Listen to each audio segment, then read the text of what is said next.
Descifrar el mercado de valores ha sido, bueno, el santo grial de la humanidad durante más de un siglo. Pero, ¿y si el secreto no estuviera en predecir el precio exacto de una acción, sino simplemente en saber hacia dónde soplará el viento mañana? Un saludo muy cordial a quienes nos escuchan hoy y a todas las mentes curiosas que nos acompañan en esta inmersión detallada.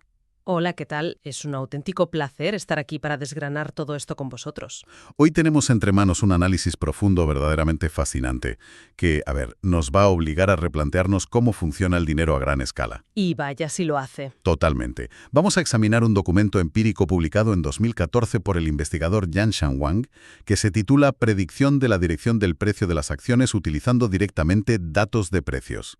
Un título bastante descriptivo, desde luego. Sí, va directo al grano. Este estudio pone bajo la lupa a dos gigantes asiáticos.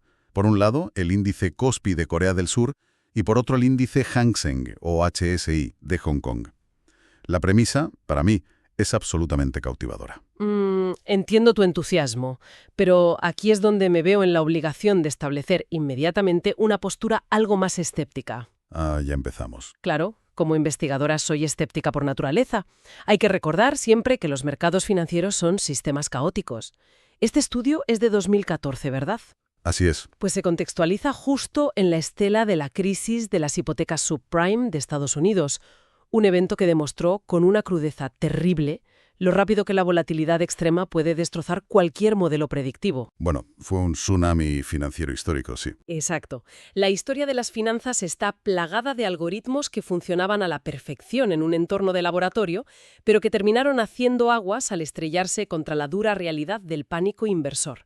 La pregunta fundamental hoy es si un modelo matemático puede llegar a domar semejante nivel de imprevisibilidad humana. Vale, vamos a desglosar esto porque el primer gran obstáculo que aborda la investigación es precisamente el dilema de la predicción clásica. ¿Te refieres al enfoque tradicional? Eso es. Tradicionalmente, cuando los analistas intentan anticiparse a la bolsa, recurren a indicadores macroeconómicos. Hablamos de cifras pesadas, como el índice de precios al consumo, el IPC o el Producto Interior Bruto. Que son datos cruciales, sí. Lo son. Pero el problema fundamental en el día a día del mercado es que es absolutamente imposible obtener estos datos a diario. Claro. El Producto Interior Bruto se publica trimestralmente, y eso con suerte. El IPC mensualmente. Son datos completamente rezagados. Totalmente rezagados. Intentar operar hoy en la bolsa basándose en el PIB del mes pasado... Es literalmente como intentar conducir mirando únicamente por el espejo retrovisor. Esa es la metáfora perfecta.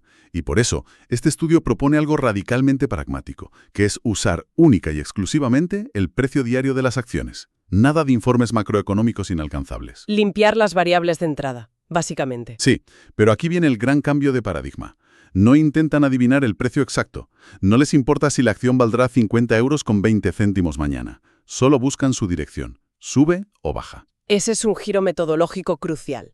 Y la verdad es que tiene todo el sentido desde el punto de vista estadístico. ¿Verdad que sí? Sí, porque predecir el precio numérico exacto conlleva un margen de error altísimo por la volatilidad.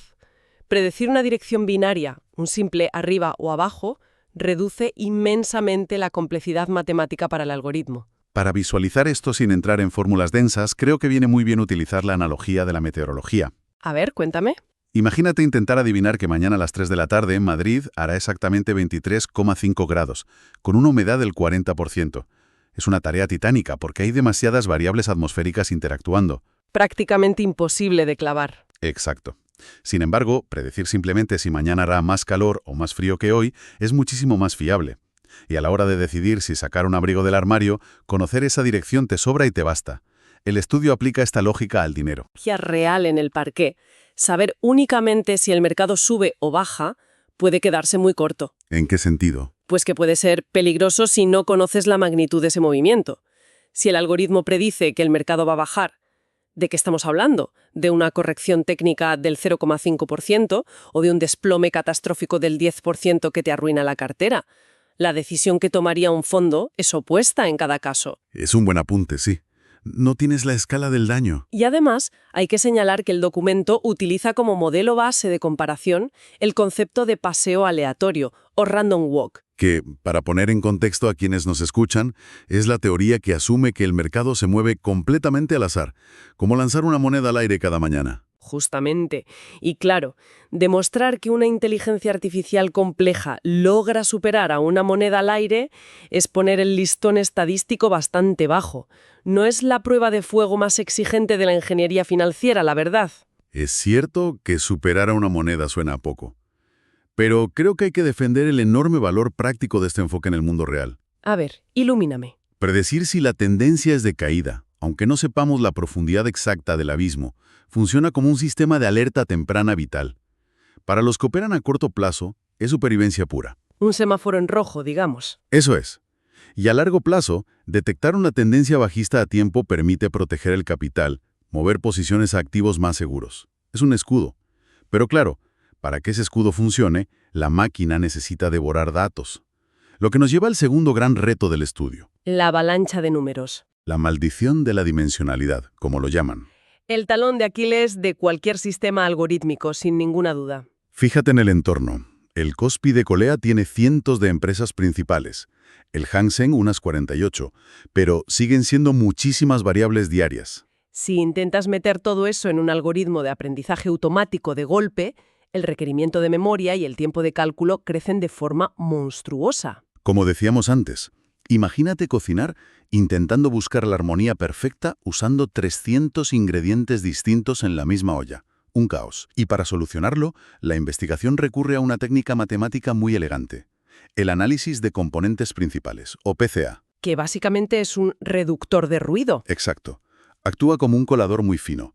Extrae la esencia de los datos y agrupa esos 300 ingredientes caóticos en 3 o 4 superingredientes que definen el plato. Y el motivo por el cual el análisis de componentes principales encaja tan bien en la bolsa se debe a un fenómeno económico fascinante, el famoso comovimiento. Me encanta este concepto. Explícalo un poco para la audiencia. Pues a ver, las acciones de las empresas no flotan en el vacío, no suben y bajan de forma totalmente independiente, sino que tienden a moverse en bloque. ¿Como un banco de peces? Exactamente.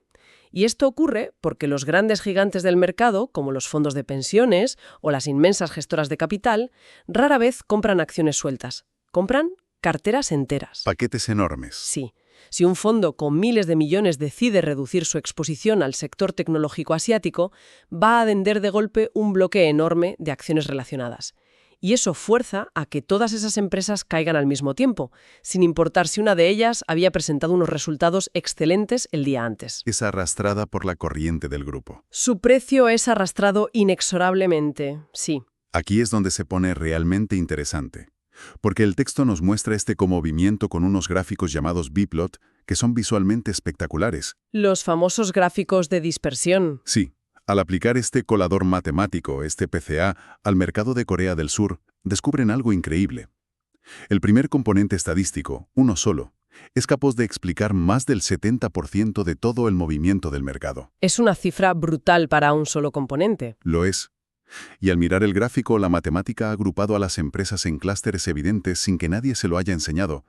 Ha juntado a los gigantes de telecomunicaciones como SK Telecom y KT en una esquina, y en otra ha puesto a Samsung Electronics pegadita a sus filiales. Agrupaciones corporativas puras y duras. Y piensa que el algoritmo no lee las noticias, no sabe qué fabrica Samsung, solo ve números brutos, y aún así deduce a la perfección las relaciones del mundo real. Matemáticamente es de una elegancia innegable, la verdad. En Hong Kong, según el estudio, es un poco más denso, ¿no? Sí, para el Hang Seng se necesitan los 10 primeros componentes para llegar a ese 70%, pero el principio de limpieza es idéntico. A ver, es elegante, pero, de nuevo, la prudencia me obliga a hacer una advertencia sobre depender de este comovimiento. Te escucho. Depender tan ciegamente de las correlaciones pasadas es uno de los mayores pecados en la gestión de riesgos.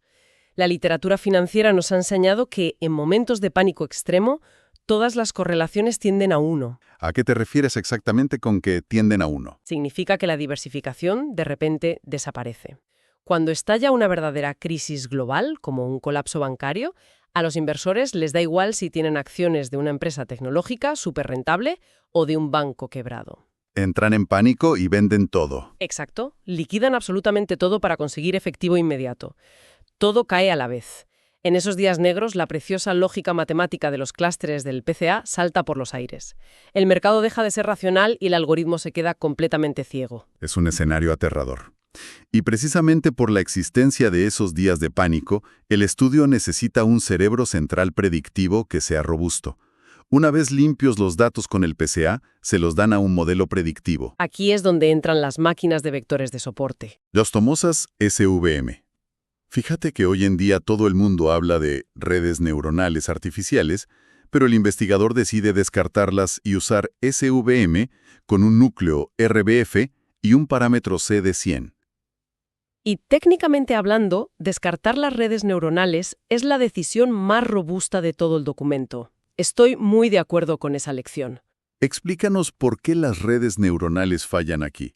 Quienes trabajan con algoritmos conocen bien el gran defecto de las redes neuronales en el mundo financiero, que es el temido sobreajuste o overfitting. Que se aprenden demasiado bien los datos, ¿no? Se sobreajustan al ruido. Como son tan complejas, tienden a memorizar el ruido del mercado. Si les das el historial de un mercado muy volátil, crearán un modelo tan súper específico que conectarán cada pequeñísima subida o bajada aleatoria, pensando que es un patrón infalible. Es como la clásica analogía del estudiante que, en lugar de aprender y comprender la materia... Se memoriza de carrerilla las respuestas de los exámenes de años anteriores. Exacto. Saca un 10 en las pruebas de práctica en su casa, pero cuando llega el día del examen real y le cambian ligeramente el enunciado de la pregunta, suspende estrepitosamente. Porque nunca comprendió la lógica subyacente. Las máquinas de vectores de soporte, las SVM, evitan esa trampa. Minimizan el riesgo estructural. No buscan dibujar una línea enrevesada que toque todos los puntos históricos. Para nada. Dibujan una frontera mucho más general y limpia que divide los días de subida de los días de bajada. Y eso les da mucha más flexibilidad frente a datos nuevos y desconocidos. Y para demostrar empíricamente que esto funciona y no es solo teoría de pizarra, el diseño del experimento es crucial. El estudio no comete la trampa de usar datos estáticos. ¿Te refieres a evaluarlas con los mismos datos de entrenamiento? Exacto, no hacen eso. Usan un método fascinante llamado ventanas móviles. Toman toda la década, de 2002 a 2011, y la dividen. Es un enfoque muy riguroso. Lo es. El algoritmo se entrena duramente con los datos de 3 años consecutivos. Luego se congela ese aprendizaje y se le exige predecir día a día los movimientos del cuarto año, un periodo que jamás ha visto. Y una vez que termina ese cuarto año de prueba, toda la ventana de tiempo se desliza un año hacia adelante. Exactamente. Y el proceso de aprendizaje empieza de cero con la nueva información. Es una simulación muy fiel de un fondo de inversión real. Pero claro, hay que ver qué información le proporcionan a la máquina. Las variables internas y externas. Sí. Para las variables internas, los precios de las propias acciones asiáticas usan una ventana de retraso de un solo día.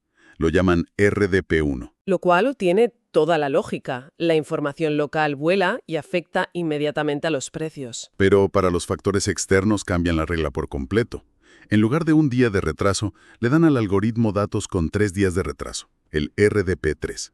¿Y qué variables externas metieron? Pues el S&P 500 de Estados Unidos y las fluctuaciones de las tasas de cambio del dólar frente a las monedas locales de Corea y Hong Kong. Claro, porque la economía de Estados Unidos dicta el ritmo de Asia. Exacto. Wall Street es el motor comercial, pero un choque en Nueva York tarda unos días en cruzar el Pacífico y afectar a las cadenas de suministro asiáticas. A ver, ese cruce de información internacional es inteligente, pero encierra un detalle técnico que, francamente, me levanta bastantes sospechas metodológicas. Ah, ya sé por dónde vas. Los días festivos. Los datos diarios de Asia, con Wall Street te encuentras con calendarios de festivos diferentes. Un martes puede ser laborable en Nueva York, pero festivo nacional en Seúl. Y los mercados están cerrados.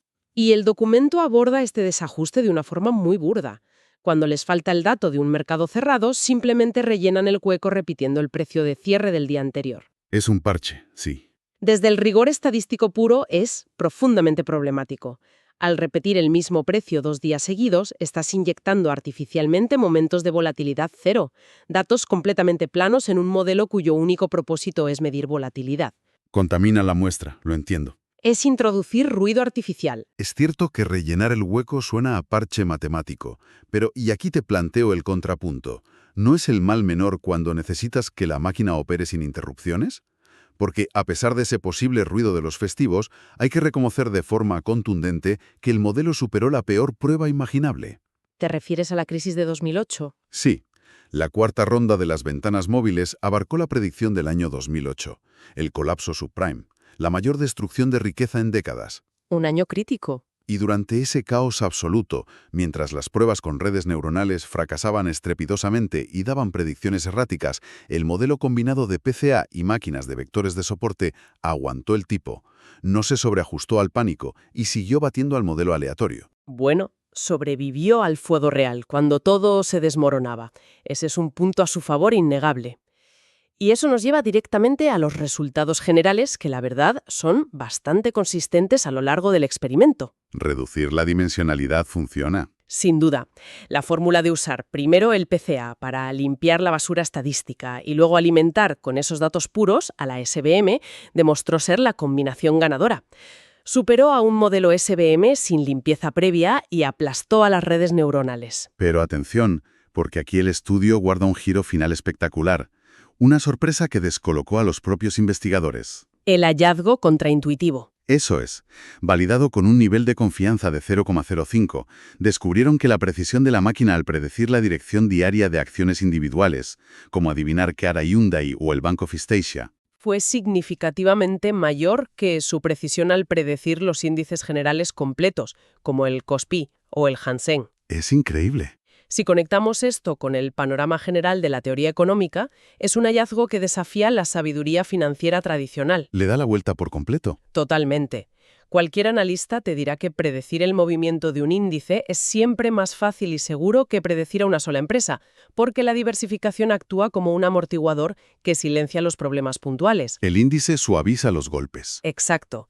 Que a un clasificador estadístico le vaya mejor buceando en el caos de una acción individual que navegando en las aguas promediadas de un índice masivo, me parece francamente sospechoso, o al menos fascinante. Entonces, ¿qué significa todo esto? La justificación de los investigadores es que la propia volatilidad es el combustible del algoritmo. Esos saltos bruscos generan señales matemáticas muy fuertes. La máquina de vectores de soporte está diseñada para buscar fronteras claras. Así que le resulta mucho más fácil encontrar patrones en esos movimientos exagerados y pronunciados de una sola empresa que intentar leer las curvas lentas y aburridas de un índice donde todo se cancela entre sí. ¡Qué curioso! La alta volatilidad ayudando a la máquina a ver con más nitidez. Es un contraste brutal con la psicología humana que huye de la volatilidad a toda costa. Bueno, creo que si empezamos a recapitular las lecciones críticas que hemos aprendido hoy, tenemos material de sobra. Vamos a ello. Hagamos un bloque de conclusiones claro. Punto 1. Yo me quedo con que predecir la dirección, ese simple sube o baja, es un enfoque mucho más pragmático y certero que intentar adivinar el precio exacto. Totalmente de acuerdo. Punto 2. Y esto es muy liberador. No se necesitan indicadores macroeconómicos de difícil acceso. Con una combinación inteligente de precios diarios, el S&P 500 y las tasas de cambio es suficiente. Si se procesa bien, claro. Lo que los lleva al punto 3. El análisis de componentes principales, el PCA, es vital para limpiar el ruido y detectar ese comovimiento institucional oculto. Cuarto punto clave. El modelo SVM supera con creces a las redes neuronales en este entorno, al evitar caer en la trampa del sobreajuste y memorizar el pasado. Y finalmente, el quinto punto y el más sorprendente. Esa alta volatilidad de las acciones individuales las hace paradójicamente más predecibles para la inteligencia artificial que los índices suavizados. Todo esto nos deja un conocimiento inmenso. Pero antes de terminar, me gustaría lanzar una última reflexión que el propio documento insinúa al mencionar las redes de creencias profundas, o Deep Belief Networks, para investigaciones futuras. Adelante con esa reflexión. Pensemos en lo siguiente. Si estas herramientas de inteligencia artificial se terminan volviendo accesibles para todos los pequeños inversores y de repente millones de personas empiezan a predecir y anticipar los mismos movimientos basándose en las mismas señales de comovimiento, ¿no se anularán los patrones que el PCA acaba de descubrir? Es una gran paradoja. ¿Podríamos estar creando un mercado completamente nuevo, estructuralmente mutante y aún más impredecible que en toda nuestra historia, precisamente por intentar predecirlo todos a la vez? Una reflexión final verdaderamente profunda y provocadora que nos recuerda que en el mundo del dinero el simple acto de observar y anticipar el mercado a menudo termina transformando las reglas del juego. Dejamos esa incógnita flotando para que cada cual la explore. Queremos agradecer efusivamente a todos los que nos han prestado sus oídos e intelecto hoy en este análisis. La invitación queda abierta para que sigáis cuestionando los números que mueven el mundo. Hasta la próxima inmersión detallada.